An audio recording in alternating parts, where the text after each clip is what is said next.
कन्या का विवाह किस दिशा में होगा,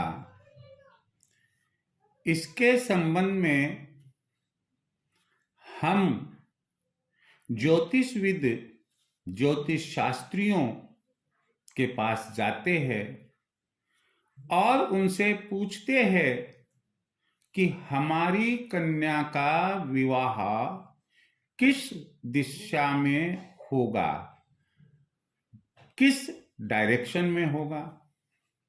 हम अच्छे से जानते हैं मुख्य 4 दिशाएं होती हैं: पूरब, पश्चिम, उत्तर, दक्षिण।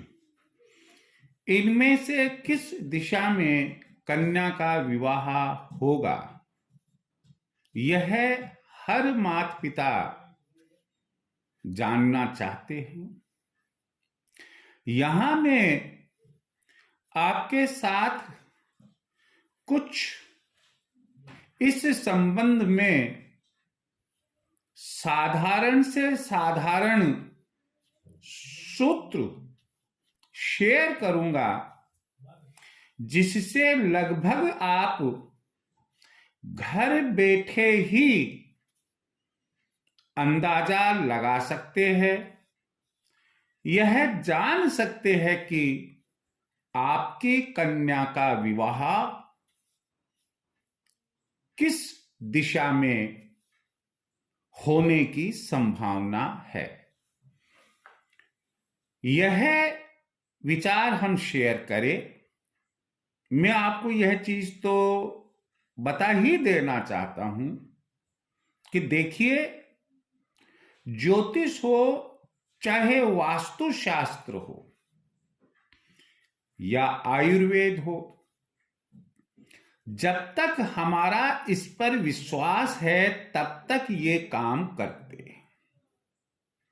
हमारे जो ऋषि मुनि और प्रकांड विद्वान लोग जिन्होंने पंचांग आदि की रचनाएं की, उन्होंने जो लेख लिखे, समय समय पर ग्रंथ लिखे, स्वाभाविक है कि उन्हीं का जो निचोड़ या निष्कर्ष होता है वह आप और मैं और आप एक दूसरे को शेयर करते हैं। तो चलो अब आप अपनी बात पर आते हैं। सबसे पहली बात तो यह ध्यान में रखनी है कि कन्या का जन्म स्थान कौन सा है। क्यों?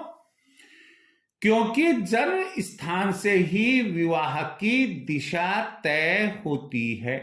वापस सुन लो, पहला सूत्र है कि कन्या का जन्म स्थल, जन्म स्थान कौन सा है, आपको जानकारी होनी है। दूसरी बात, दूसरा सूत्र है आपके पास अपनी कन्या की लग्न कुंडली हो। तीसरी बात है छोटी मोटी बातें कुंडली में देखना आपको आता हो। मुख्य रूप से आपको 12 राशियों के नाम याद होने चाहिए और 9 ग्रहों के नाम भी याद होने चाहिए। अगला सूत्र है कि हम किस दिशा में कन्या का विवाह होने की संभावना लग्न कुंडली से पाते हैं। इसके लिए 2 में से कोई एक या दोनों बातें देख सकते हैं। अब ये दोनों बातें कौन सी है? पहला, लग्न कुंडली के 7वें भाव में स्थित राशि क्या है, अर्थात राशि के आधार पर दिशा का निर्धारण।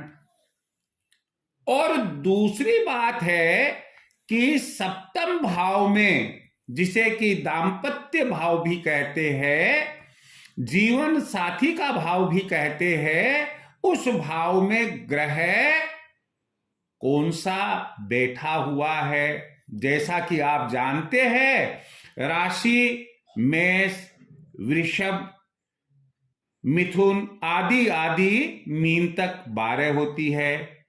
ग्रह सूर्य, चंद्र आदि आदि शनि, राहु, केतु 9 होते हैं।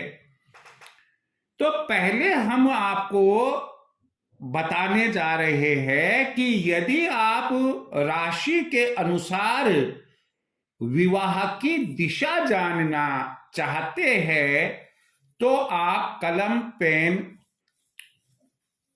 कागज लेकर बैठ जाइए, इत्मीनान से इसे सुनिए। पहला बिंदु है कि यदि सप्तम भाव में मेष, सिंह या धनु राशि हो तो विवाह के योग पूरब दिशा के होते हैं। दूसरा है सप्तम भाव में यदि राशि संज्ञा वृष, कन्या या मकर हो तो दक्षिण दिशा में विवाह के योग बनते हैं। यदि सप्तम भाव में मिथुन, तुला या कुंभ राशि हो तो विवाह योग पश्चिम दिशा में बनते हैं। और यदि सप्तम भाव में कर्क, वृश्चिक या मीन राशि हो तो विवाह योग उत्तर दिशा में बनते हैं। ये तो हुआ कि लग्न कुंडली के 7वें भाव में राशि कौन सी है उसके अनुसार विवाह की दिशा। दूसरा तरीका आपको मैंने बताया कि ग्रहों की स्थिति के आधार पर 7वें भाव में ग्रह कौन सा बैठा है उसके आधार पर भी आप यह संभावना लगा सकते हैं, मालूम कर सकते हैं कि विवाह के योग किधर बनेंगे। ध्यान से सुनिए। यदि सप्तम भाव में सूर्य या शुक्र है, पूरब दिशा में विवाह योग। चंद्र या शनि है, पश्चिम दिशा में। मंगल, राहु या केतु है, दक्षिण दिशा में। और यदि बुध या गुरु है तो उत्तर दिशा में विवाह योग बनते हैं। मैं पुनः आपको एक बात बताना चाहूंगा, कहना चाहूंगा, शेयर करना चाहूंगा। देखिए, ये घर पर आप देख सकते हैं, लेकिन इसके आधार पर विश्लेषण करने के पश्चात भी मेरी आपको यही सलाह है, आसपास में अगर विद्वान ज्योतिषविद हो आप उन्हें भी कन्या की लग्न कुंडली दिखाएं ताकि और भी कई सी बातें मालूम होती है। और साथ ही साथ मुख्य जो आज का हमारा टॉपिक था आप उनसे शेयर कर सकते हैं कि महाराज हमारी कन्या का विवाह किस दिशा में होने के योग बन रहे हैं।